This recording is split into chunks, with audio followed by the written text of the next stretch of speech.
I'm here with Paige Olson, the creative play expert. This video is part of the series on why libraries are still relevant in our modern society. Paige, we've talked about gathering information from the library and bringing it home and to promote this creative play process with our children. Now, how does the parent fit into that process? That creative play process the child is going through? That's a very good question, because we as parents need to understand the child has to lead the process. A little child, given the opportunity, I mean, how many times do we see kids in a high chair and they drop things, discovering gravity? They don't know what it is, they think it's a silly game, and we get tired of it, but they're learning something. They're curious, they explore. They kick something, it either falls down, it moves somehow, it hurts if they're kicking something, but they get a response, they get a reaction. So we naturally are curious, we naturally explore, and all we've done is provided them more information to now go explore. So what do they need? They need time, they need space, and they need stuff. And most importantly, they need us not to tell them what to do or how to do it. They need to lead in all the imperfect ways they could possibly lead. But they need us to be there, to engage, to learn and be curious, enjoy the wonders of the world with them. Not all the time. They need friends, not lots of friends. When they're young, they're not going to play necessarily with other people. So in another series, we'll talk about that kind of play and how kids play at different ages. But for right now, those are the things they need. They need space, they need time, they need stuff, and they need us to be there but not to lead.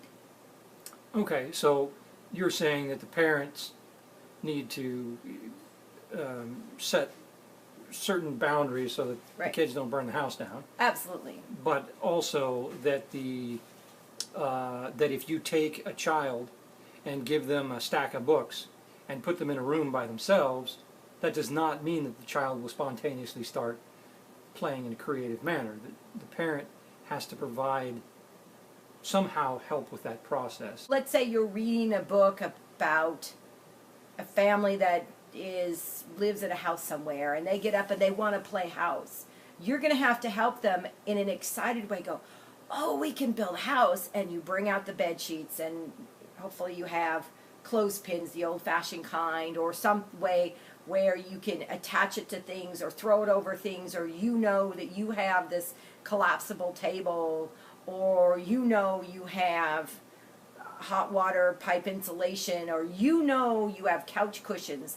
And what you want to do is help them see that those objects that are used in making the bed and being on the couch can be used to also engage in play.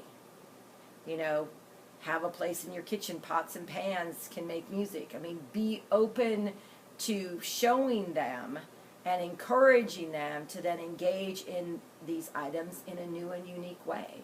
You don't need a lot of special stuff.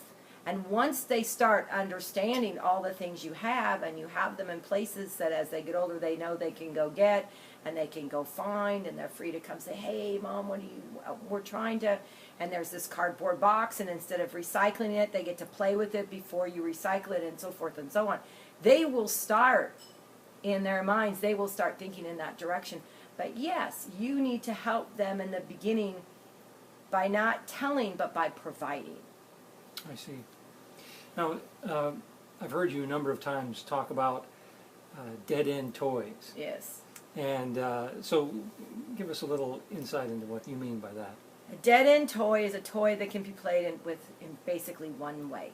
Okay. You know, you build it, and the car goes whoop-de-whoop, and maybe it has an elevator.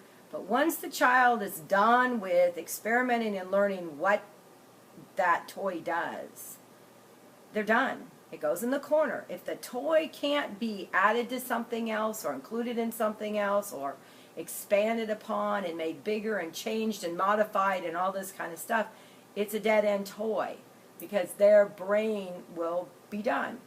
Well, so basically what you're saying is that the large percentage of toys that are available today in our society are dead-end toys. I feel that way. I mean, I have a very hard time finding toys in traditional places that have an engaging quality that can pass over ages, pass over time. Like you can find in a hardware store or a fabric store or a bedding store or something like that, toys that can take the shape of the mind of the child. I mean, little kids, you have these great toys where something, they have to twist something and it pops up and push something and it pops up. And they may play with it for 6 months because they're so little. It takes them that long to be able to engage with all the different things. Those aren't necessarily dead-end toys. But as they get older and their imaginations get richer and they can do more things, they need something that can 1 minute be a house and the next minute can be a mine and the next minute with a little bit of change can be a pirate ship and then the next minute it can be a Conestoga wagon. I mean, they need to have that ability to kind of hop around as their brains do, and the only thing that can provide that is a lot of everyday stuff that they can transform because their mind tells them, hey, this could be. Yeah, you touched on a topic that you've covered a few times, which is this idea that a child's brain is very nonlinear. It tends to leap from place to place. It does.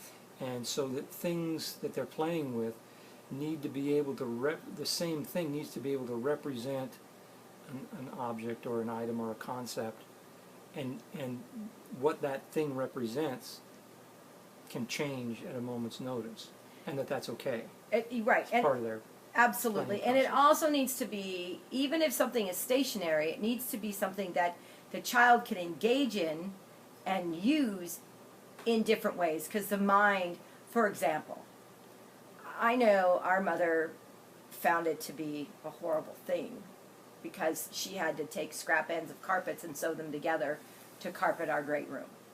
And we just didn't have the money.